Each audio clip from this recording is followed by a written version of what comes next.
E aconteceu, depois destas coisas, que tentou Deus a Abraão e disse-lhe: Abraão, e ele disse: Eis-me aqui. Esse capítulo começa dizendo depois destas coisas. Isto quer dizer que após o relato da circuncisão de Isaque e a separação de Ismael, um bom tempo se passou. Ao chamar Abraão, este prontamente responde: E sabe por que isso aconteceu? Porque Abraão estava habituado com a voz de Deus. Isso demonstra intimidade. Nós, como cristãos, também estaremos aptos a reconhecer a voz de Deus se mantermos a comunhão diária com Ele. O reconhecimento da voz de Deus advém com a comunhão. Sobre a expressão tentou Deus a Abraão, ela será explicada ao final do comentário geral do capítulo, pois é um comentário mais detalhado. E disse: Toma agora o teu filho, o teu único filho, Isaque, a quem amas, e vai-te à terra de Moriá, e oferece-o ali, em holocausto sobre uma das montanhas que eu te direi. Deus dá ordens claras a Abraão. Era para Isaque ser oferecido em holocausto, e isso significaria a morte de Isaque. E ele ainda reforça a ideia de que Isaque era filho único e que Abraão o amava.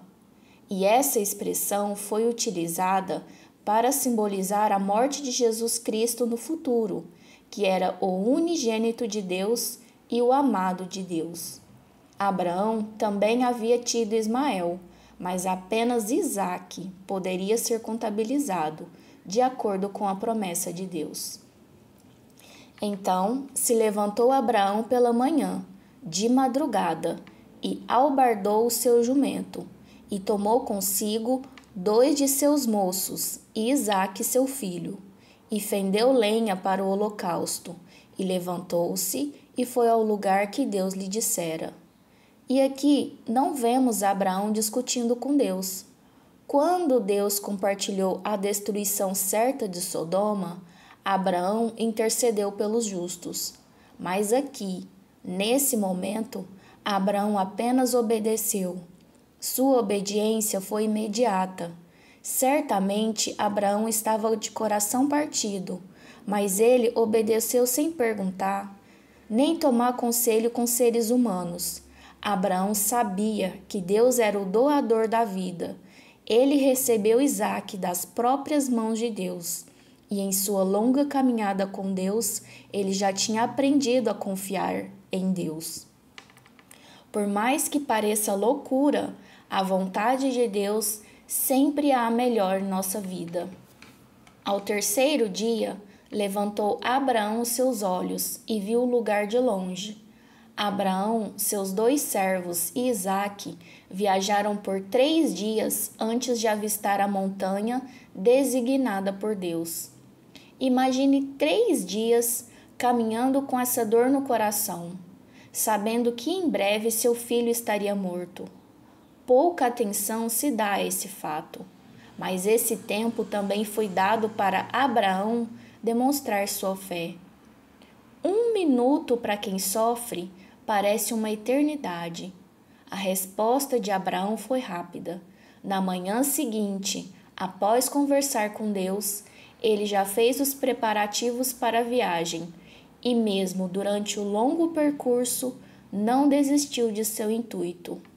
E disse Abraão a seus moços: Ficai-vos aqui com o jumento, e eu e o moço iremos até ali, e havendo adorado, tornaremos a vós. Abraão não compartilhou a ordem de Deus com seus servos. A ordem era solene e Abraão queria praticar este ato sozinho, de forma particular.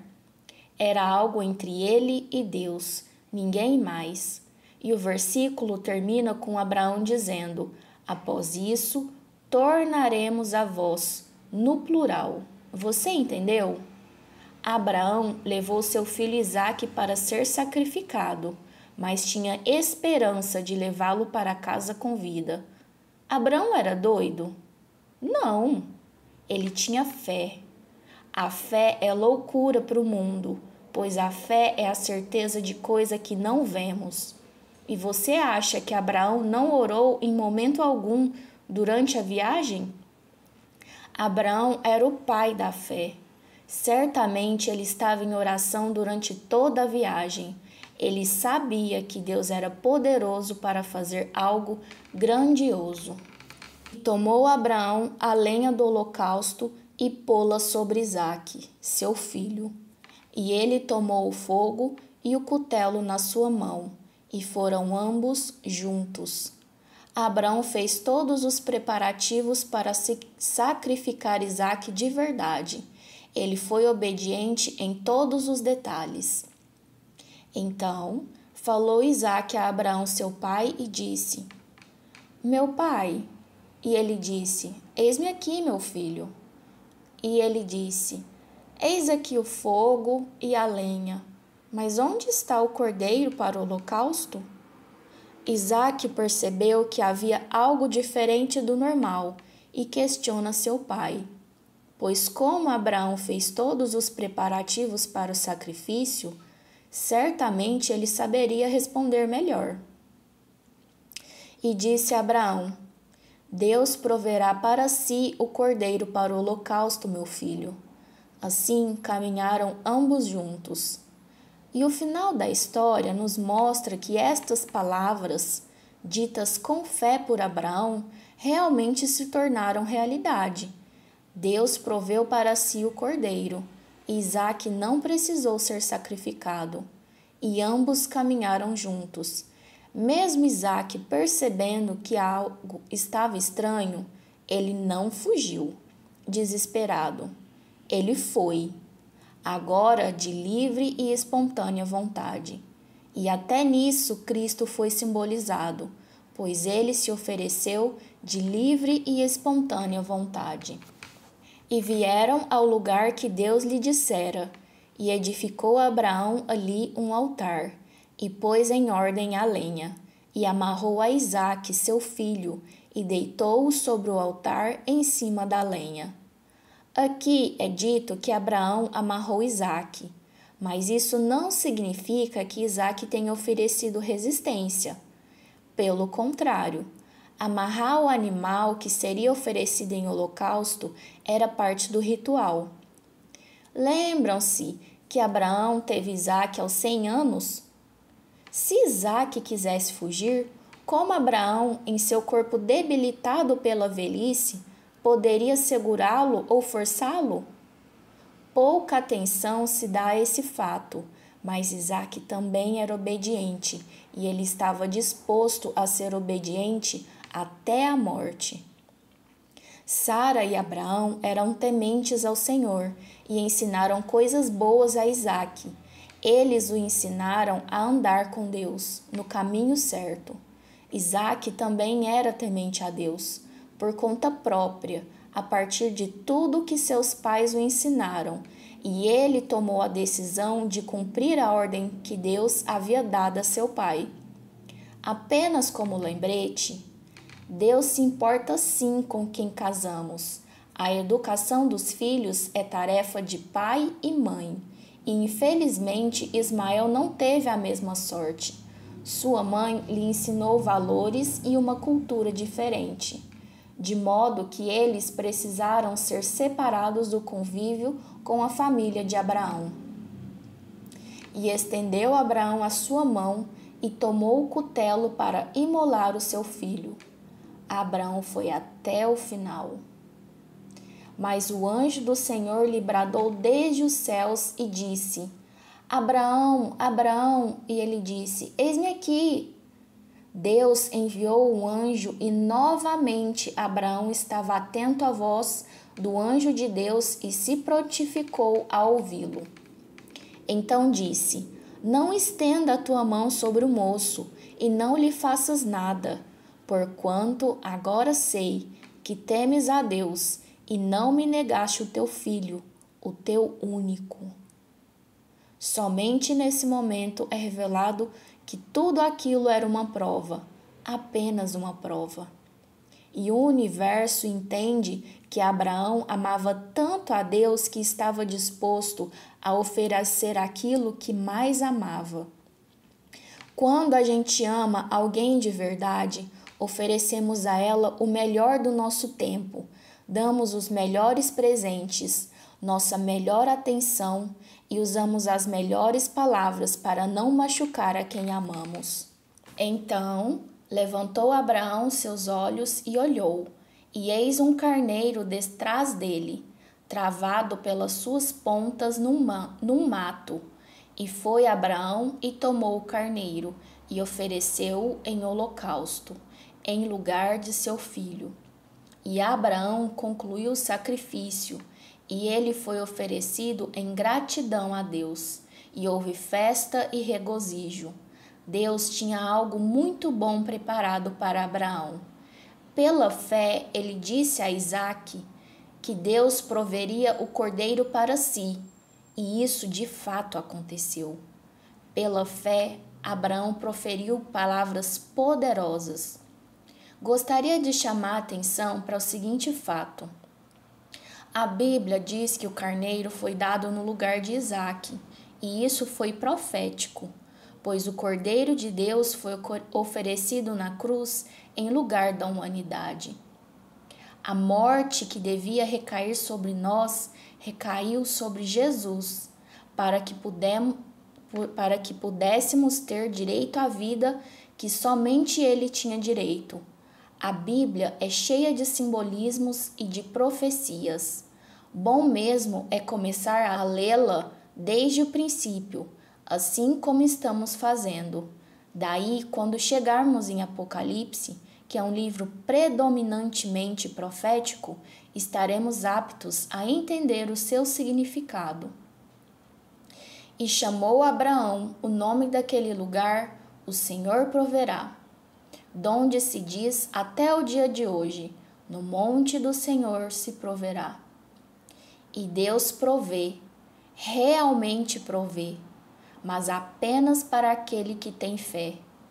Abraão disse que Deus proveria para si o animal para o sacrifício, e assim se fez.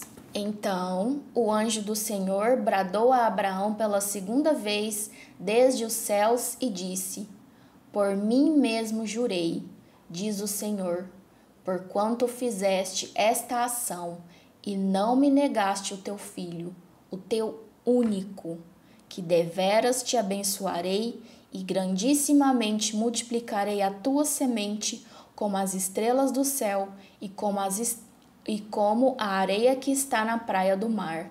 E a tua semente possuirá a porta dos seus inimigos. E Deus diz a Abraão que tinha preparado algo grandioso para ele, mas que isso seria dado a ele apenas se ele tivesse disposto a cumprir sua parte na aliança. Como Abraão cumpriu sua parte na aliança, acreditando em Deus e sendo fiel, nada lhe seria negado também. Sua bênção seria grandiosa e incontável, e em tua semente serão benditas todas as nações da terra, porquanto obedeceste à minha voz. Em tua semente serão benditas as nações da terra, ou seja, através de Isaque seriam benditas as nações da terra. Lembrando que ambos obedeceram, e Isaque também teve sua parte ativa na história. Então, Abraão tornou aos seus moços, e levantaram-se e foram juntos para Berseba, e Abraão habitou em Berseba. E Abraão voltou a seus servos junto com Isaque, como no início dissera, e sua fé foi recompensada. E sucedeu, depois dessas coisas, que anunciaram a Abraão, dizendo: Eis que também Milca deu filhos a Naor, teu irmão, Uz, o seu primogênito, e Buz, seu irmão, e Quemuel, pai de Arã, e Quezede, e Azo, e Pildas, e Gidilafe, e Betuel. Naor era irmão de Abraão, e Milca era sua cunhada, esposa de Naor. Aqui começa-se a introdução do assunto para o casamento de Isaque. Isaque casou-se após esse evento grandioso de fé. E Betuel gerou Rebeca. Estes 8 deu Milca a Naor, irmão de Abraão. Aqui é dada a ascendência de Rebeca, que seria a mulher de Isaque. Ela também era filha da mulher de Naor, não de sua concubina.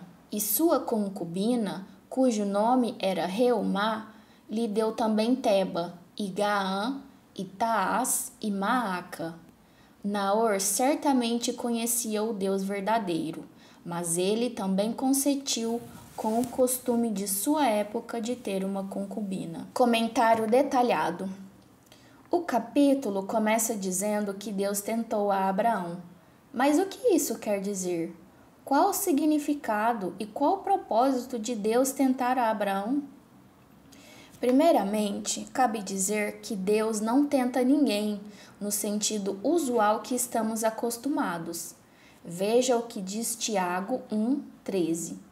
Quando alguém for tentado, jamais deverá dizer: estou sendo tentado por Deus, pois Deus não pode ser tentado pelo mal, e a ninguém tenta. No sentido usual da palavra, tentar significa estimular a prática de algo errado. E, resumidamente, quem tenta alguém tem um mau propósito em mente. Porém, Deus não ofereceu uma pedra na qual Abraão tropeçasse. Deus ofereceu uma situação com vistas a um bem maior, para edificação e fortalecimento da fé de Abraão. Sim, o fato é que Abraão tinha seu livre-arbítrio e poderia fraquejar na fé, mas tudo coopera para o bem daqueles que amam a Deus. E Abraão foi provado para que suas ações fossem expostas a todo o universo, inclusive a nós que tantos anos depois estudamos a vida de Abraão através do registro feito pela Bíblia. As provas são dadas a todos, todos os dias, e a todo momento nossas ações boas e más são escritas em livros no céu. Para que isso fique mais claro, vou dar um exemplo. Como se fosse uma parábola. Na escola, o professor ensina a mesma matéria a todos os alunos da classe, mas somente depois de aplicar a prova é possível registrar quem aprendeu ou não. Na vida também é assim. Nós, seres humanos, temos a oportunidade de aprender de Deus todos os dias, mas somente através das provas da vida, que se materializam através de nossas escolhas diárias, é que podemos verificar quem ama a Deus de coração. Se você tem acompanhado os estudos, certamente você ficou chocado, ou pelo menos triste, ao saber que Abraão era um ser humano no sentido exato da palavra, e que por isso também errou. Inclusive, até mentiu, dizendo que Sara era apenas sua irmã, e também adulterou, tomando Agar. Mas você sabe por que esse tipo de passagem existe na Bíblia? É para te ajudar na caminhada, para dizer que não existe ninguém perfeito, que existe salvação até para você, seja qual for o seu pecado. Poderíamos nos sentir fracos se eles fossem todos perfeitos. E Deus nos chama para a santidade, perdoa os nossos pecados e nos faz novas criaturas. Todas essas quedas de Abraão foram registradas na Bíblia para que a gente entendesse algo muito importante. Não importa quantas vezes caímos, o que importa é quantas vezes nos levantamos. Abraão errou ao mentir? Sim. Errou ao adulterar? Sim. E foi justamente por isso que Deus, abre aspas, tentou, fecha aspas, a Abraão. Porque Deus é onisciente. Ele sabia de todo o coração de Abraão, mas nós não. Os anjos não. E o universo também não. Apenas Deus conhece nosso coração e nossos pensamentos. Isso é poder exclusivo da divindade. Se o relato bíblico tivesse terminado com Abraão mandando Ismael e Agar embora, provavelmente não entenderíamos por que Abraão era amigo de Deus, porque iríamos ficar presos em seus erros. Iríamos olhar para os erros de Abraão e pensar que ele não tinha nada demais. Porém, o versículo começa dizendo que Deus precisou chamar Abraão uma única vez e ele já respondeu: Eis-me aqui. Uma constatação: só reconhece seu timbre de voz alguém que realmente te conheça. Abraão não teve dúvidas, ele sabia quem era e sua resposta foi de prontidão. Abraão reconheceu a voz de Deus porque estava sempre na presença de Deus. E para estar com Deus, deixamos nossos pecados para trás. Pois não existe aliança entre luz e trevas. Quando a luz entra, as trevas vão embora. Por mais que a Bíblia não cite esse fato claramente, com todas as letras, Abraão se arrependeu de seus pecados, pediu perdão, foi perdoado e viveu em novidade de vida. Sem isso, era impossível reconhecer a voz de Deus. E Deus sabia disso, mas o universo não. Por isso, uma prova foi dada a Abraão para que o universo inteiro, inclusive eu e você, soubéssemos o motivo de Abraão ser um homem tão diferenciado. Isso serviu até mesmo para Abraão firmar os pés no caminho correto. Sempre saímos mais fortes após uma vitória. Por exemplo, a história de Abraão nos ensina que ele caiu no mesmo erro 2 vezes. Por 2 vezes ele mentiu que Sara era apenas sua irmã. E você? Já caiu por mais de uma vez em algum pecado? A Bíblia nos ensina a não desistir, a permanecer sempre com Deus, a abandonar seus pecados e se arrepender de coração, a pedir perdão e ter uma vida transformada. Abraão foi desafiado a entregar seu bem mais precioso. O coração de Abraão estava em seu filho Isaque. Por muitos anos ele ansiou um herdeiro, um filho amado. Mas assim como Abraão, você ama mais a Deus? Deus vem em primeiro lugar em sua vida? Essa foi a lição de Abraão. Ele era um ser humano como todos os outros, inclusive nas fraquezas. Mas ele tomou a decisão de colocar Deus em primeiro lugar, justo na prova mais difícil da sua vida. Após essa prova, o mundo entendeu o porquê de Deus amar tanto um ser humano que errou tanto no passado. Se a gente estiver disposto a mudar e a colocar Deus acima de tudo, Deus não se lembra mais dos nossos pecados. Ele os lança nas profundezas do mar.